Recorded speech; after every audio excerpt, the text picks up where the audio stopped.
e përcaktuar për Prishtinën.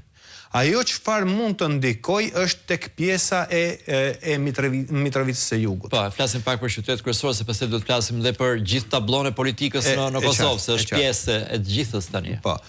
Mitrovica e Jugut ka një vot shumë domethënë është një fije shumë e hollë që ndan mes LVV-s dhe Partisë Demokratike. Në rastin konkret, Faton Peci besoi se në trendin aktual që ishte në të kaluarën pranë zgjedhjeve të raundit të parë, kishte një epërsi kundrejt kandidatët të Partisë Demokratike, mirë po pavarësisht mbështetjes së të tjerëve tashmë, atje ka pasur edhe një tentativë të jashtëzakonshme edhe të vetë kryeministrit Albin Kurti, i cili gjatë gjithë natës mbrëm ka qëndruar në Mitrovicën e Jugut, duke bërë domethënë ato përpjekjet e veta për të kthyer të gjithë ato vota që mund të quheshin gri për t'i kthyer në favorin e tij. Dhe besoj që Mitrovica do të ketë një zgjedhës që mund të jetë Faton Peci. Kurse po të kthehemi tashmë në pjesën tjetër, jemi me Gjilanin, edhe Gjilani mund ta mbaj vetëvendosja Gjilanin, sepse kandidati aktual i vetëvendosjes ka pasur një epërsi paksa më ndryshe krahasuar me kandidatët e tjerë, se kandidati Alban Hyseni, po të shkojmë domethënë në zgjedhjet e raundit parë, ka pasur 49.80% të votave.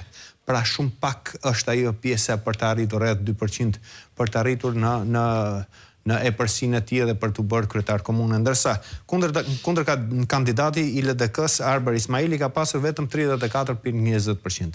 Edhe nëse i bashkohen votat e Partisë Demokratike, automatikisht domethënë nuk arrin dot që të kalojnë në epërsi përballë votave të vetëvendosjes. Në këtë rast, i duan shumë pak. Vetëm një moment, Gaz, të kërkoj ndjes, shkojmë pak në Tepelen, se duhet të ndjekim dhe zhvillimet. Kandidati Gabriel Guma, atje kandidati pavarur, ka një denoncim.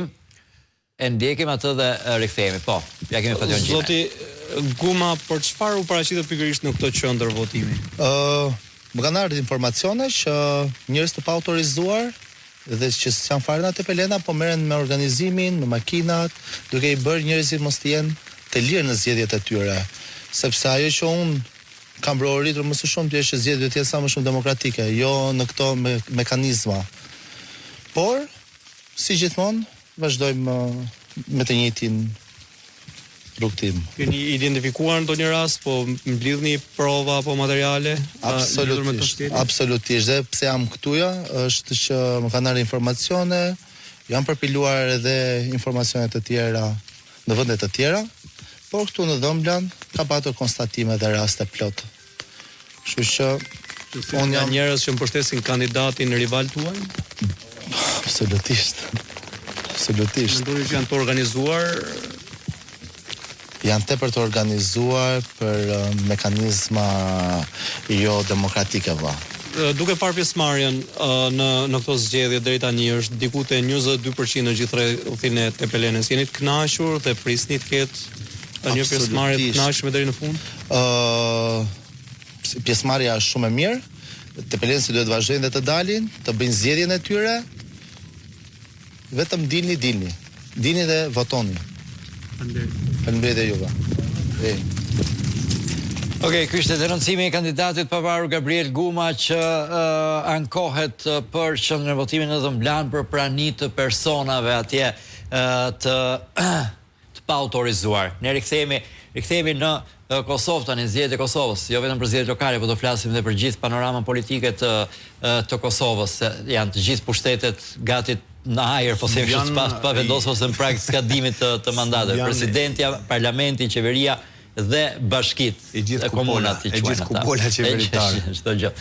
Po mbetemi te qytetet kryesore. Po, atëherë e lam tek pjesa e Gjilanit, që natyrisht domethënë pavarësisht tentativës për të pasur ose që ka bashkëpunim, kandidati i Partisë Lëvizjes Vetëvendosje është në epërsi për faktin se edhe në ato, edhe në zgjedhjet në raundin e parë kishte vetëm 2% e ndajnë ose 20%, 0-20% e ndajnë në për ta marrë kretarin e komunës së Gjilanit. Me 50 që në fillim. Po, sigurisht, sepse ishte 49.10% dhe edhe bashkëpunimi dhe tjerve nuk mund të... Si duhet qytetet tjera të ndaja, Prizreni, Peja, Gjakova? Prizreni mund të ketë një ndryshim trendi. Deri tani ka qenë në epërsi Shaqir Totaj i Partisë Demokratike, mirë po në raundin e dytë bashkëpunimi edhe me një parti të vogël në Prizren që është Lëvizja Bashk për Prizrenin e Zafir Berishës, i është bashkuar lëvizjet vetëvendosje